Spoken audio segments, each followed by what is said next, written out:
Basándose en el trabajo del afamado científico Nikola Tesla, cuyo descubrimiento sobre la energía de corriente alterna sigue moviendo el mundo.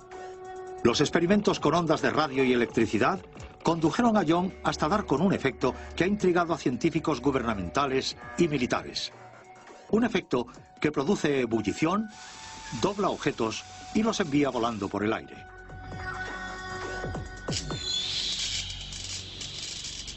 He estado construyendo estas réplicas de las antiguas máquinas de Tesla y he podido observar que tienen capacidad para cosas realmente interesantes. Pero de repente un día ocurrió, por casualidad, el efecto Hutchison. Efecto que producía que el aire saliera de las botellas, que los helados se movieran por el espacio y que las brocas de la taladradora levitaran. Algo tan convincente y extraordinario que parecía imposible que fuera un truco. Yo he visto con mis propios ojos una roca levitando en el laboratorio de John. He visto levitar objetos de acero, soportes de bolas de acero, cristal. Me pareció increíble. He visto cómo la electricidad directamente dirigida a los objetos los hacía volar por todas partes. De hecho, sirviéndose solo de 75 vatios de electricidad, lo justo para una bombilla pequeña, Hutchison consiguió levantar de la mesa una bola de cañón de 27 kilos, además de fundir materiales de diversa composición, calentar metales sin quemar la madera sobre la que se apoyaban, hacer añicos metales y cambiar su estructura cristalina, efectos que, desde luego, son dignos de registrarse en un diario. A principios de 1980, haciendo experimentos con todos los equipos electromagnéticos y electrostáticos que tenía por entonces, empecé a observar efectos muy poco habituales, como que de repente la habitación se iluminaba por completo con luces de muchos colores, barras de acero incrustándose en la madera sin producir ningún incendio, metal convirtiéndose en gelatina, objetos levitando y saltando hasta el techo, o que simplemente ascendían, se mantenían un rato en el aire y luego caían. Apodada por algunos como la máquina Poltergeist, en realidad no es una sola máquina, sino un montón de antiguos equipos sobrantes del ejército sintonizados por John.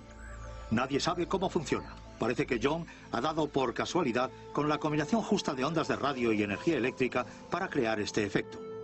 Si pudiera demostrarse científicamente, el impacto sería tremendo.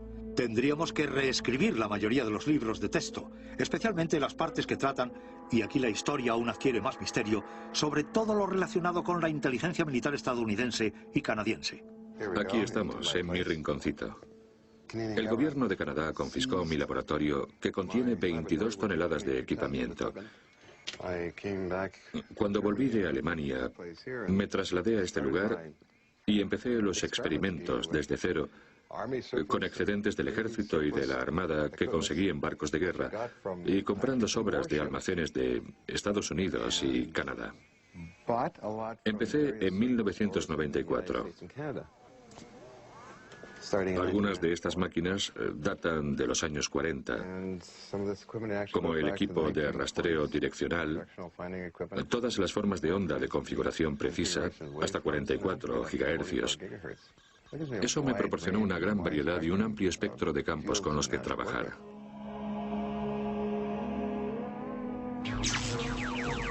Dada la magnitud potencial de un efecto capaz de convertir el metal en gelatina y de hacer levitar objetos, no tardaron en correr las noticias y llegaron al coronel John Alexander, del INSCOM, la inteligencia del ejército norteamericano, entre cuyos especialistas se incluyen profesionales formados para doblar el metal con la mente o en capacidades psicoquinéticas.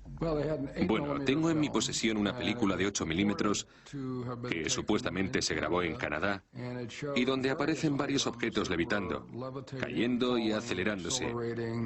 La naturaleza de los materiales que parecían acusar el efecto resultaba interesante porque no solo eran de metal, por lo que no podía tratarse de un truco con un imán enorme o algo así. De hecho, nos llamó tanto la atención que decidimos que queríamos averiguar más al respecto, así que decidimos financiar su investigación. ¿Por qué mostraría tanto interés el ejército en el efecto de John? Bueno, vienen todos estos objetos ascendiendo en lugar de cayendo. Esta antigravedad podría suponer toda una revolución en la aviación militar. Nuevos tipos de propulsión en aviones de peso reducido que los impulsarían más alto y más rápido. Así que el coronel Alexander y su equipo se trasladaron a Vancouver para comprobar el efecto de John. En 1983, la inteligencia militar de Estados Unidos y el Centro de Investigación Nacional de Los Álamos dispusieron para mí un inmenso laboratorio donde desarrollamos pruebas durante 4 meses. Contábamos con un equipo de 6 personas de inteligencia militar y de Los Álamos, incluido yo mismo. Todas ellas habían venido para la demostración. Como cada día, John aceleró las máquinas para crear el campo de fuerza eléctrica que producía el efecto.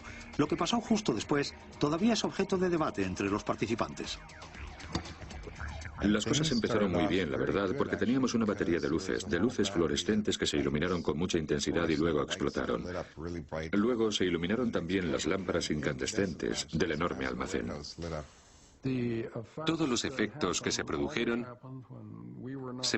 cuando no estábamos presentes. Por tanto, no podemos asegurar nada. El tiempo pasaba y transcurrían los experimentos. Los espejos empezaron a romperse y empezaron a producirse cosas extrañas por culpa de la tensión. Pero el coronel Alexander había dado a John unas varillas de metal que utilizaban en los ejercicios psicoquinéticos para comprobar la credibilidad de los supuestos poderes mentales. Estas varillas solo podían doblarse sometidas a medidas extremas, como el calentamiento a miles de grados. Quizá lo más interesante fuera la varilla de molibdeno que utilizábamos en las pruebas psicoquinéticas.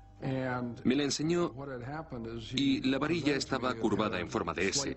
La observamos atentamente para ver si había sido calentada o moldeada o algo así, pero no encontramos ninguna prueba de ello. Eso nos sugería que se había producido algún efecto sobre ella. Al final, Bob, un escéptico investigador de Los Álamos, consideró que las pruebas no eran concluyentes y, de conformidad con lo estipulado por esta carta de Los Álamos, toda la documentación referida a los experimentos de Hutchinson fue destruida.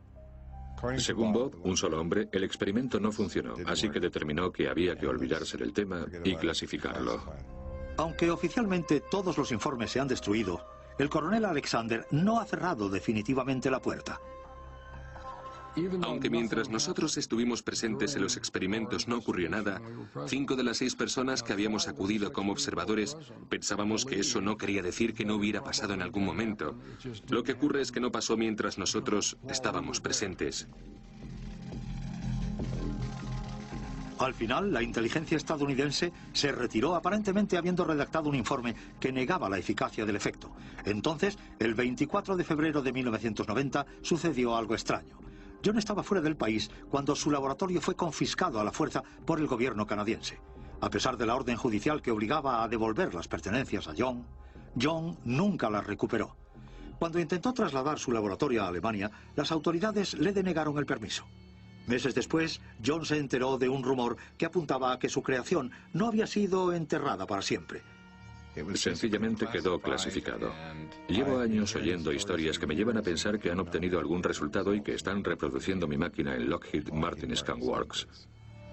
¿Será verdad que el ejército de mayor envergadura mundial está experimentando con el efecto Hutchinson? John está convencido de que las pruebas realizadas por el Pentágono con su efecto antigravedad pueden haber desembocado en Lockheed Martin, la base para los proyectos militares secretos de Estados Unidos, entre ellos nuevos tipos de superaeronaves y sistemas de propulsión de alto secreto o para operaciones encubiertas. Resulta extraño que Nick Cook, un escritor de una prestigiosa revista militar británica, llegara a conocer el trabajo de John Hutchinson gracias a uno de los científicos más importantes de Lockheed Martin. Estaba en Lockheed Martin con Boyd Bushman, un ingeniero senior de la central, cuando me enseñó una película que supuestamente mostraba algunos de los efectos de levitación de John Hutchinson. Lo que vimos no eran más que herramientas domésticas, una sierra, unos clavos, un martillo. La mayoría estaba en la parte superior de la pantalla, como impulsados hasta allí por algún tipo de reacción. En cualquier otro caso seguramente hubiera pensado que se trataba de algún truco, de la broma de alguien. Pero el hecho es que alguien de Lockheed Martin me dijo que debía prestar mucha atención a la película y por eso fui a verla, para saber al menos de qué trataba el experimento de John Hutchinson.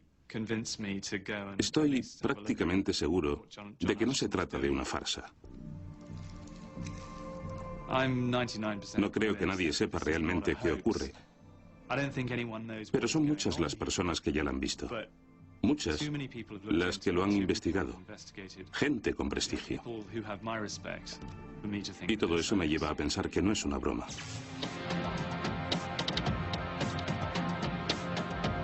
Al final, Lockheed Martin envió su propio equipo para que llevara a cabo las pruebas necesarias. Pero John no ha oído nada al respecto desde entonces y le preocupa que su tecnología esté siendo empleada para fines militares. Como Galileo en su época, que fue apresado por observar tan de cerca las estrellas, John y su tecnología han sido parados en seco. Frustrado por su incapacidad para transmitir al mundo su tecnología antigravedad, John dedica su vida a reunir nuevos excedentes de la Armada para construir aparatos mucho más pequeños. Mejor pruébalo para ver si funciona.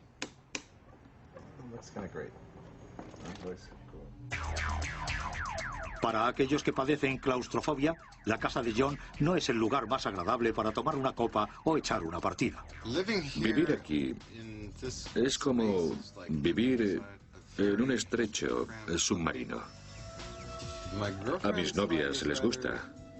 Les parece diferente. Incluso hay algunas que se han quedado a pasar la noche. No parece que les importe. No es que tenga todas las comodidades adecuadas para una dama, pero se las apañan muy bien, la verdad. Esta es mi cabina de ducha, por decirlo así. La he bautizado así. Cuando me levanto por la mañana, cojo el neceser, que tiene los colores de la Armada y que contiene todo tipo de productos de belleza, desde crecepelo a cremas y utensilios para el afeitado y demás. Y me meto como puedo en la cabina. Me mojo con cubos de agua y me afeito y todo eso. Me he acostumbrado a esta rutina y bueno, luego me pongo a pensar en qué hacer durante el día. Ahí tengo un objeto colgado de una cadena. Es un ovni de juguete. Lo voy a dejar suspendido de la cadena sobre el suelo, aplicándole campos eléctricos y a ver si puedo conseguir que se mueva. Su investigación sobre efectos de ciencia ficción lleva a John a considerarse más un artista que un científico, haciendo y retorciendo nudos como un pintor, interfiriendo en los campos eléctricos para acceder por casualidad a cualquier campo de fuerza. Pero en este reducido laboratorio aún parece más improbable que antes. El platillo se mueve y cambia de dirección, pero aquí puede haber otras fuerzas que estén actuando. El coronel Alexander, que forma agentes de la inteligencia militar estadounidense, cree que John podría estar creando, sin saberlo, el efecto Hutchinson con sus propios poderes psicoquinéticos.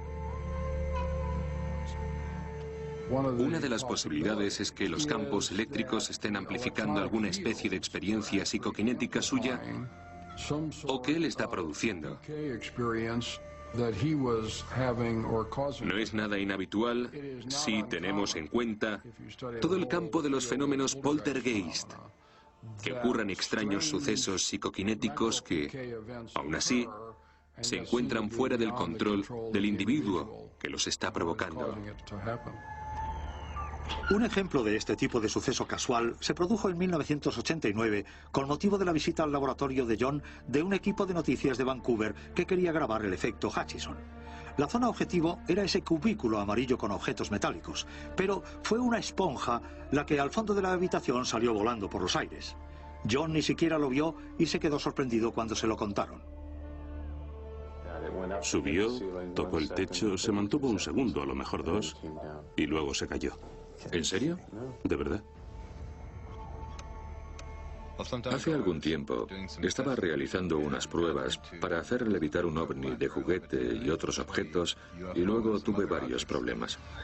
Parece que los experimentos de John también levantaban objetos en las casas de sus vecinos, que asustados llamaron a la policía. La policía irrumpió aquí con ingenieros e inspectores. Fotografiaron minuciosamente todo el equipo. Era como si hubiera llamado a un servicio de limpieza. No tocaron nada, pero después de que se fueran, no sé por qué razón, todo parecía como más limpio.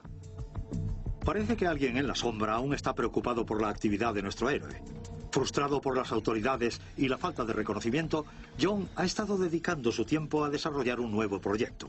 Pilas que duren para siempre. basándose en la extravagante teoría de la energía de punto cero. Los seguidores de esta teoría creen que toda la materia física flota en un mar de energía que, recogida y convertida en energía eléctrica, podría satisfacer con creces toda la demanda mundial de energía.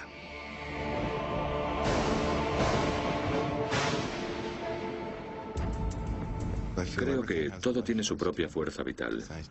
Mi visión es que los átomos componen todo nuestro universo y combinándolos, un átomo y otro hasta millones o incluso trillones de ellos, obtenemos un trozo de metal, por ejemplo. Cada vez que pasamos la mano por un trozo de metal estamos levantando varios millones de átomos a la vez.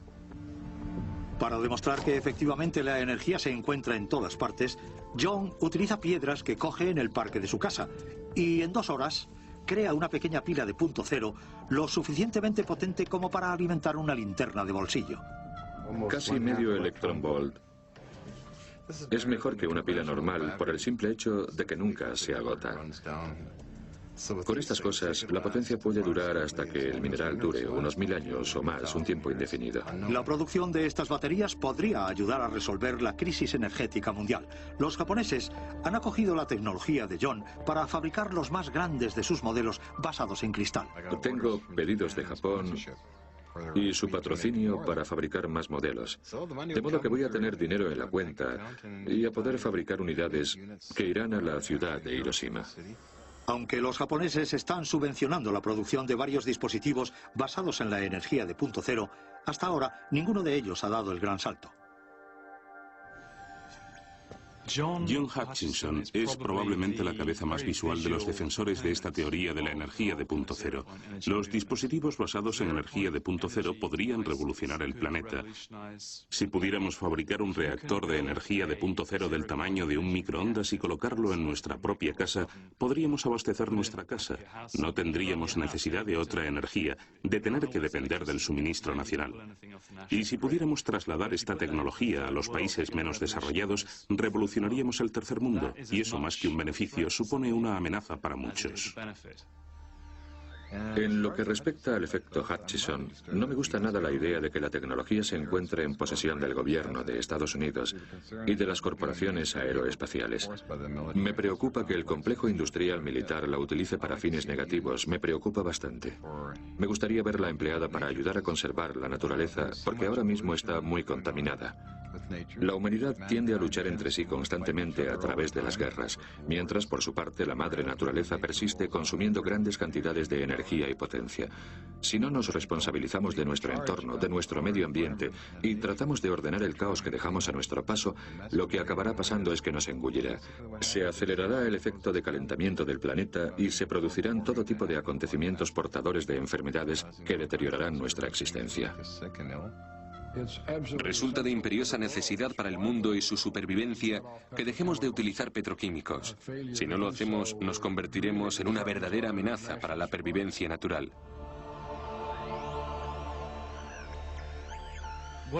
Lo que me gusta de John es que no se vende, no cambia su aspecto, no cambia su estilo de vida. Lo que hace es completamente fuera de lo común y mira, mejor para él, lo apoyo completamente. No me gustaría que cambiara. Es perfecto tal como es. Ya se trate de fabricar pilas o de hacer levitar objetos, John Hutchison es un excéntrico enigma. Por supuesto, prácticamente ningún científico tradicional concede credibilidad a los inventos de John, pero no hace mucho, unos 100 años más o menos, tampoco la gente creía posible que pudieran enviarse ondas de radio a través del Atlántico. Imaginen por un momento que este científico de garaje hubiera descubierto realmente una fuerza primaria de la naturaleza con capacidad para transformar el mundo. Los únicos que me toman en serio son los científicos militares. Los académicos no saben qué pensar de mí. Bueno, ellos y otras muchas personas no saben qué pensar de mí. Soy distinto y estoy feliz conmigo mismo. No quiero cambiar.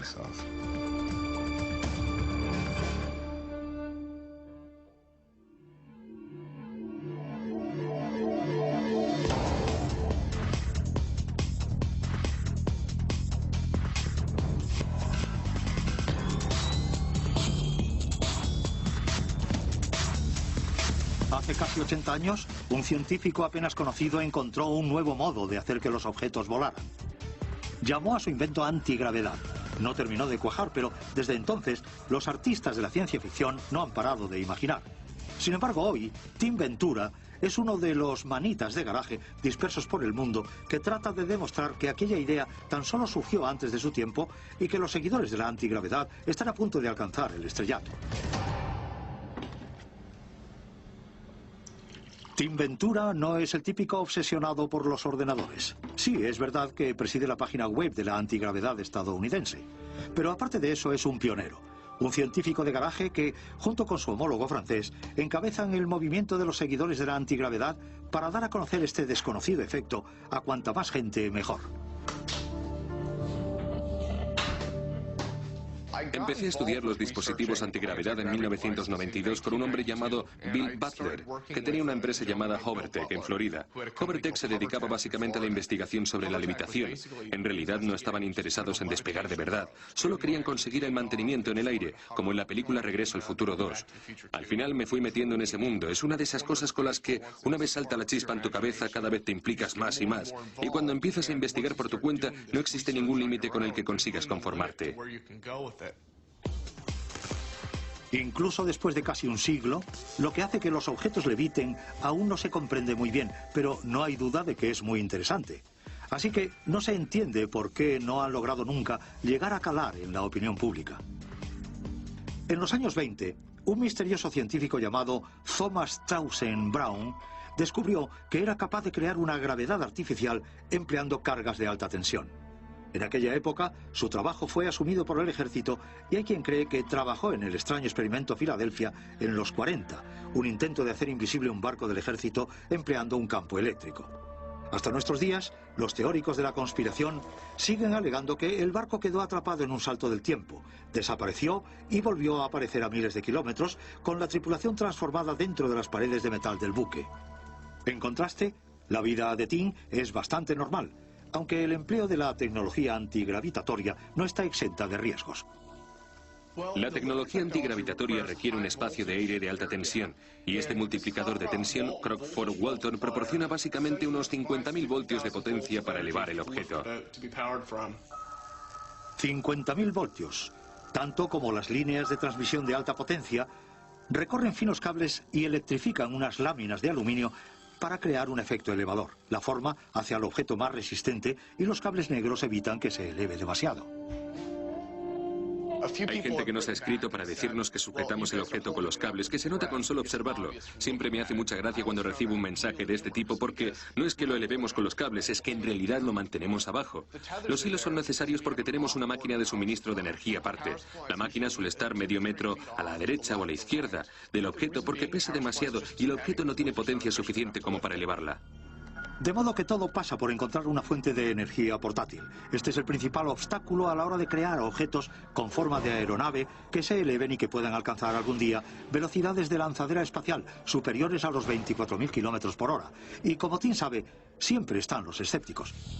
Cuando estaba experimentando con esto en la universidad con todas esas cosas que tengo ahí, mucha gente pensaba que estaba medio tonto. Era una especie de estigma que viene asociado a ello. No era por mí mismo, sino por los experimentos que llevaba a cabo. Fue a principios de los 90, la época de oro de la escena musical juvenil en Seattle. Los compañeros de clase de Tim parecían demasiado ocupados como para compartir su visión futurista. Pero las cosas han cambiado mucho hasta llegar donde estamos hoy. La gente ahora empieza a tener una idea de los experimentos con los que trabajamos y bueno, se sorprenden. Pero, ¿qué es exactamente lo que hace levitar al objeto? Hay mucho debate en torno al levitador y a cómo funciona exactamente. Yo creo que en este proceso hay dos efectos involucrados. La corriente iónica es, por supuesto, un factor esencial. Los iones se desplazan únicamente desde el cable a las láminas, pero producen una corriente suficiente como para crear un efecto aerodinámico de red, de modo que el viento que se nota procede efectivamente de este movimiento de aire. La corriente de aire visible en esta bandera forma una parte de la historia. La otra, el efecto antigravedad del científico T.T. Brown, que aún sigue siendo bastante misterioso. No es explicable a través de las leyes científicas o físicas conocidas. Los hay que alegan que el levitador levita gracias a algo llamado corriente iónica, y hay quienes aseguran que se trata de un puro efecto antigravedad. La verdad es que a mí, como persona que escribe sobre asuntos aeroespaciales, me es indiferente. El hecho es que se produce esa levitación, y se produce de un modo que aún no tenemos capacidad para explicar. Creo que debería investigarse la posibilidad de que estos dispositivos se adapten para crear algo útil. Convirtámoslos en mecanismos funcionales. ¿Qué tal una aeronave interestelar? Bueno, algo así fue lo que sugirió el científico francés Jean-Louis Nodin, el autoproclamado padrino de los levitadores y la mayor influencia para Tim. Los científicos de garaje de todo el mundo, como Tim, visitan constantemente la página web de Jean-Louis para conocer los consejos de diseño de los levitadores más avanzados. Nodin abrió la puerta en Internet. Publicó el primer conjunto de planos en Internet, necesarios para reproducir el efecto. Nodin y sus discípulos, como Tim, quieren fomentar la creación de una comunidad mundial en Internet de constructores de levitadores. Quieren desarrollar esta nueva forma de propulsión eléctrica a pesar de la resistencia que opone la escéptica comunidad científica, que no ven más allá de la madera de balsa y el metal. Nodin ha anunciado hace poco el exitoso lanzamiento de Orville, el primer ratón electronauta del mundo. Quizás se tratara de un pequeño paso para la especie roedora, pero también de un gran paso para la humanidad. Mentiría si no dijera que existe un gran componente de peligro. Esto funciona con alta carga de tensión, de modo que en ese sentido sería como un dispositivo eléctrico paralizante, aunque en función de cuánta potencia se emplee y del tamaño del levitador, podría ser necesario más impulso. Desde los experimentos de aficionado hasta el lanzamiento de ratones, parece que los levitadores están destinados a quedar confinados a los garajes, pero también tienen un lado oscuro. Algunos creen que la tecnología antigravedad se está empleando para reducir el peso de aeronaves como el bombardero B-2 o, como sugería el experimento Filadelfia, para crear un efecto de invisibilidad o de furtividad. Si fuera posible generar un efecto de furtividad ocultando una aeronave o un barco por medio de un campo electrostático, un método relativamente sencillo de crear un efecto de furtividad, entonces estaríamos hablando de un secreto que debería protegerse. En este caso, descubriríamos que la antigravedad tendría muchos efectos indirectos en términos de qué es posible hacer con la electricidad y que la comunidad militar estaría muy interesada en explotar.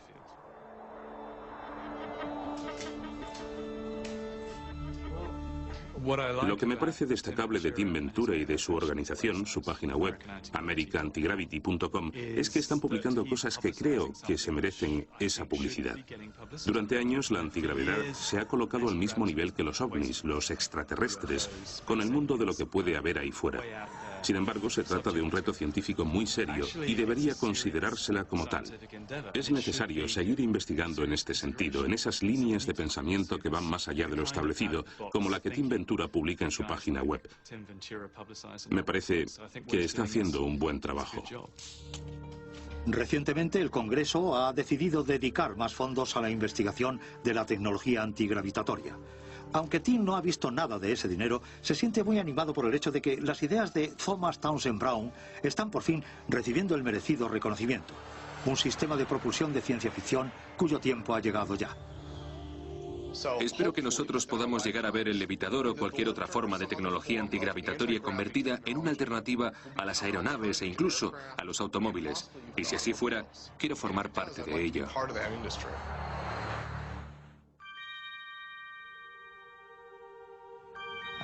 Puedo convertir doses en uno. Siempre he mantenido que esta tecnología podría contribuir más a la paz en el mundo que cualquier rey, reina o político que haya existido. Y todavía sé, sin que mi mente albergue duda alguna, que esta tecnología es el modo en que debo cumplir la promesa que una vez hice de joven en una montaña de Puerto Rico.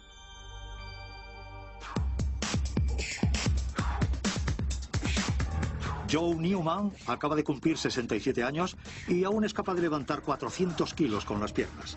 Criado en el campo, es un inventor autodidacta que ha dedicado la mayor parte de su vida a luchar porque la gente acepte su creación. Una máquina capaz de dar potencia a todo el planeta de forma gratuita. Ha escrito a los presidentes, ha aparecido en la televisión nacional, se ha reunido con científicos, ha dado conferencias de prensa y ha llegado hasta la oficina de patentes estadounidense. A pesar de los obstáculos, la determinación de Joe es inagotable y sigue convencido de que el destino de su máquina de energía gratis no es otro que revolucionar el mundo. Siempre me ha caracterizado mi curiosidad. Mi abuela me pinchaba diciéndome que debía de tener el diablo dentro de mí porque siempre destrozaba los juguetes para ver lo que les hacía funcionar. Ella lo achacaba simplemente a que era travieso porque todo lo que pasaba por mis manos tenía que desmontarlo. Me cargaba hasta los juguetes de mis hermanos. Quería averiguar cómo funcionaban, eso era todo. El problema es que en la mayoría de las ocasiones luego no sabía volver a montarlos porque no tenía herramientas, así que al final los mayores me regañaban. Pero eso no me echó nunca para atrás, no cambió mi deseo de saber, mi instinto por averiguar el cómo, el por qué y el qué de las cosas, y eso es lo que siempre me ha guiado, mi deseo de saber. El sueño de Joe es que todas las casas de Estados Unidos funcionen con la energía producida por su máquina. Un dispositivo que emplea pequeñas explosiones eléctricas para encenderse y luego almacena y multiplica esa potencia hasta conseguir la energía suficiente para el funcionamiento de una casa, de un coche y de algo más con la que sobra. Esta máquina desafía todas las leyes de la ciencia conocidas. Quiere conseguir algo a cambio de nada. Esto suena como el movimiento perpetuo, pero la máquina de Joe emplea la energía que normalmente se desecha en los motores eléctricos. A pesar del respaldo recibido de matemáticos, físicos e ingenieros mecánicos, la Oficina de Patentes estadounidenses se niega sorprendentemente a tomar a Joe en serio. Cuando llevaba 3 meses en el vientre de mi madre se produjo un milagro. La noche de Año Nuevo de 1935, un taxi chocó contra un tranvía aplastando a mi madre que iba en él. El accidente le produjo una conmoción cerebral en toda la cabeza excepto en 10 centímetros de frente. Los médicos la dieron por muerta y quisieron meterla en la cámara frigorífica. No despertó hasta el 14 de enero de 1936 y entonces fue cuando contó que había muerto, que había llegado al cielo y no quería volver, pero Dios le dijo que no era su momento. Yo debería haber muerto también, incluso aunque hubiéramos contado con los medios de hoy en día. Los médicos no pudieron explicarse qué había pasado, solo podían achacarlo a un milagro, así que yo supuse que Dios me tenía un propósito reservado.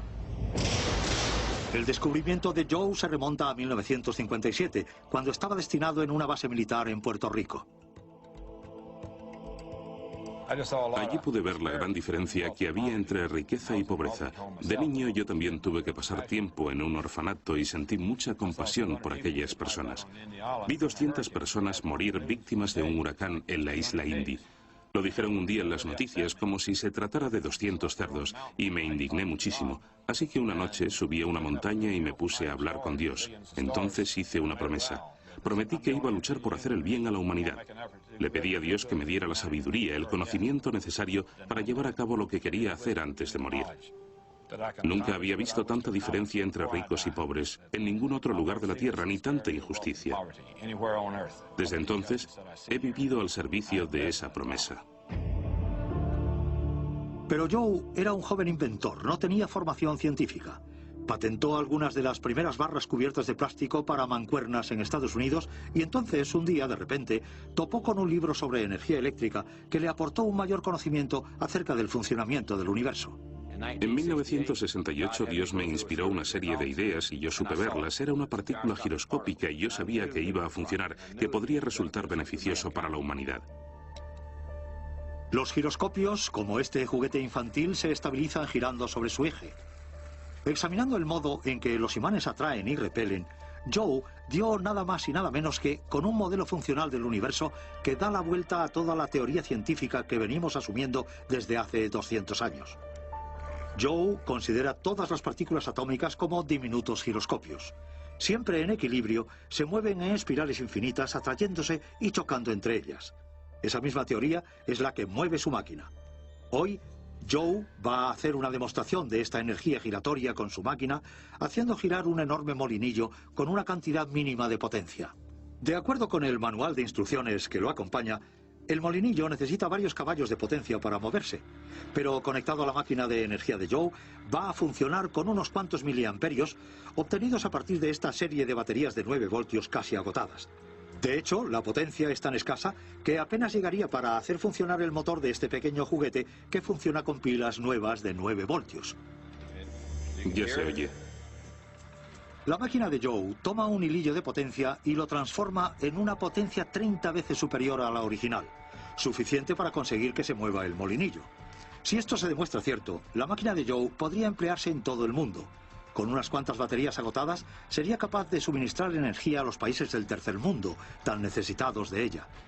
Pero por sorprendente que resulte el mecanismo, es la teoría que lo hace posible la que se ha convertido en el principal objetivo de Joe. Esta tecnología va a producir una nueva revolución industrial porque todo, desde los fertilizantes al acero, se consigue gracias a la energía. Eso significa que todos los productos saldrán a la venta por precios muchísimo más bajos. Piensen en la magnitud del impacto. A Joe nunca le han gustado las tareas fáciles. Y desde el momento en que empezó a trabajar con la energía, Joe quiere trasladar la potencia Newman a todo el planeta.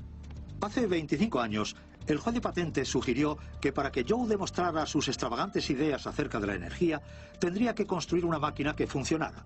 Durante los siguientes 20 años, Joe no ha hecho otra cosa que intentar convencer al mundo de que efectivamente funciona. Ahora instantáneamente me informa, el campo magnético no es relativo. Una de las primeras personas en sentir interés por la creación de Joe fue el ingeniero mecánico y experto en energía alternativa Milton Everett, del Departamento de Energía de Mississippi. La primera vez que tuve contacto con la máquina fue bajo un ánimo de completo escepticismo.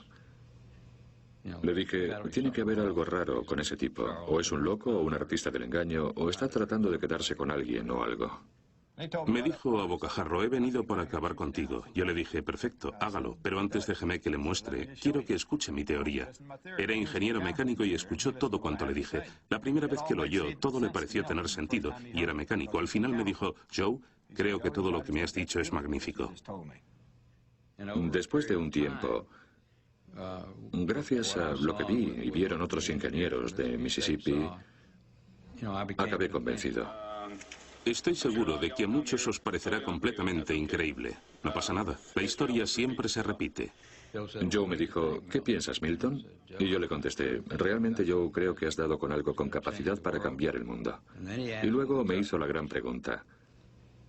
Bueno, entonces me apoyarás y dirás lo mismo al mundo entero.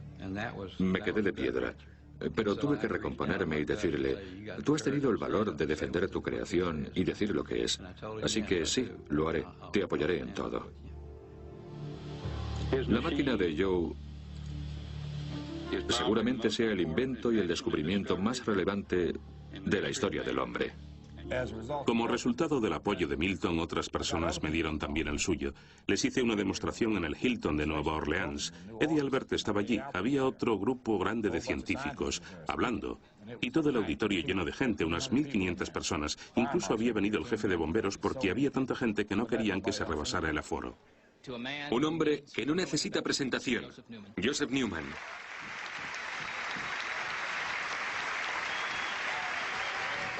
Llevo 20 años trabajando con Joe. Su trabajo me fascinaba, así como sus propuestas. Así que fui a verlo a la Universidad de Tulane. Por aquel entonces conocí a ciertos científicos, químicos, ingenieros eléctricos, físicos. Así que los reuní y los conduje al taller de Joe Newman, que entonces estaba en Mississippi. Todos ellos se pasaron la mayor parte del día con Joe, observando sus prototipos, probando y reprobando todas las maquetas que tenía. Y al final todos ellos firmaron declaraciones juradas corroborando la veracidad de su trabajo. A principios de los 80, la Oficina de Patentes de Estados Unidos no dio trámite a la solicitud de registro del invento de Joe.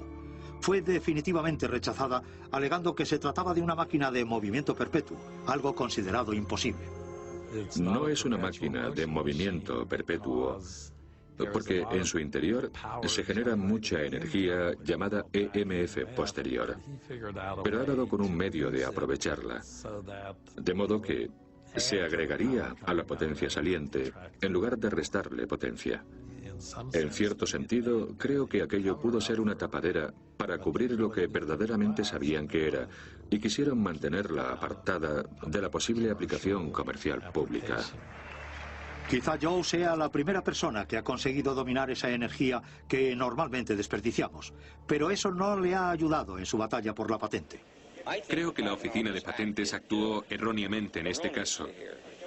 De hecho, cometió un error ultrajante.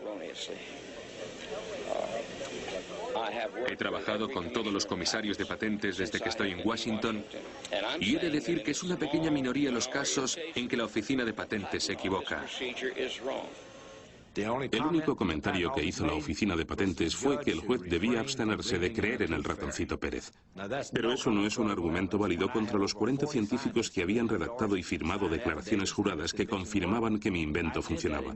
Lo hice con toda mi buena intención y mi gobierno me traicionó y trató de decirme que yo y los que me apoyaban éramos conspiradores y unos incompetentes. Ese fue su calificativo para estas personas.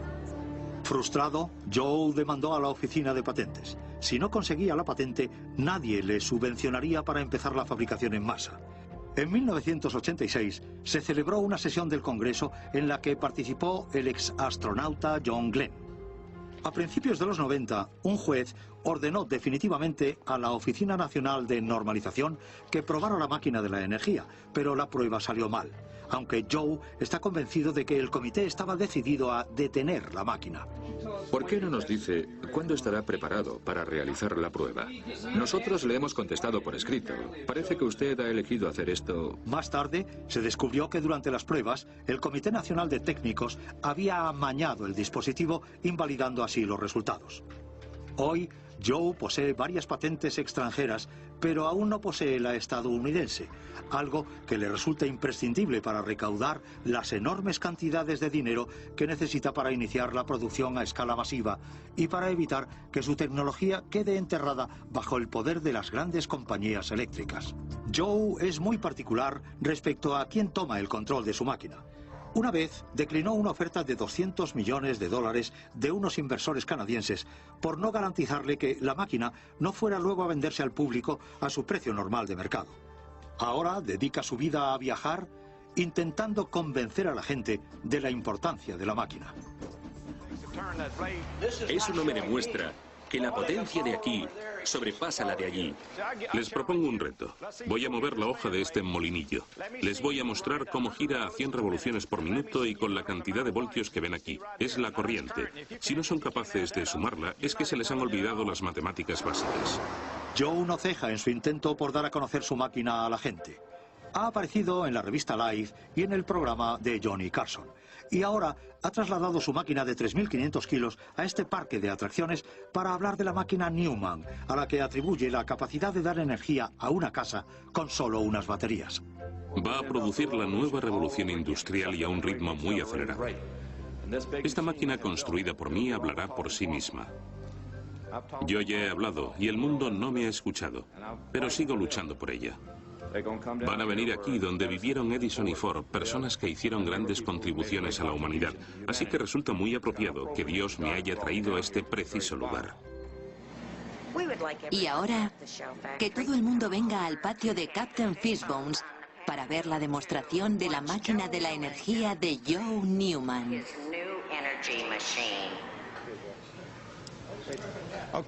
Bueno, gracias por venir a verlo. Sé que están muy ocupados paseando por ahí. Próximamente haremos otra demostración en la que verán cómo esta tecnología es capaz de dar energía a toda una casa. El gobierno de Estados Unidos ha estado luchando contra mí porque no quieren que nadie tenga esta máquina. Desde Reagan hasta Bush, todos han luchado con uñas y dientes contra mí para mantener mi máquina en secreto. La revista Life de septiembre de 1986 lo resumía perfectamente bajo el titular David contra Goliat. ¿Todo el mundo sabe leer un amperímetro? Esto es un amperímetro de 50. ¿Ven dónde está el 10 y dónde está el 5? Cada una de las marcas pequeñas equivale a 1 y como ven tenemos 10 baterías de 12 voltios. 1, 2, 3, 4, 5, 6, 7, 8, 9, 10 y bueno, estas baterías de 12 voltios tienen 12 voltios. Ahora van a ver cómo dando solo medio giro convertiremos esos 12 voltios en 1000. Solo medio giro desde el extremo posterior del sistema, lo cual es completamente imposible para la tecnología convencional. Así, solo lo toco y lo van a ver ustedes mismos.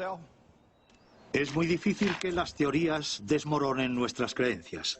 Pero Joe espera que su demostración, que transformará una potencia de 120 voltios en otra de más de 1000, convenza a su auditorio. 10 baterías de coche son capaces de producir la potencia necesaria para el consumo medio de una casa, según lo que Joe lleva años defendiendo. Vale, ¿qué muestra? 2, 3. ¿2, 3? Sí. Perfecto, esos son 2.300 voltios en el extremo posterior. Eso sería imposible de conseguir mediante la tecnología convencional. Y el gobierno de Estados Unidos no quiere reconocerlo porque no quiere que ustedes compren esta máquina. Quiero que transmitan este hecho a todas las personas de su entorno. Yo estoy dedicando mi vida a luchar por ello. Quiero que transmitan al mundo lo que han visto. Dentro de un mes haré esta misma demostración con un generador. y vamos a producir la energía para una casa. Será en Nápoles. Bueno, todo lo que he visto hoy, lo que nos ha dicho, lo que he entendido y lo que ha demostrado tiene sentido. Voy a ir a Nápoles el mes que viene a ver si genera la energía suficiente para una casa, porque esto promete. Me va a ahorrar dinero, nos va a ahorrar a todos mucho dinero.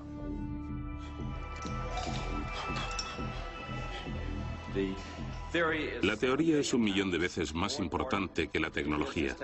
La tecnología es una cosa, pero es tan básico como la rueda. Podremos viajar a otros planetas y sin contaminar en absoluto.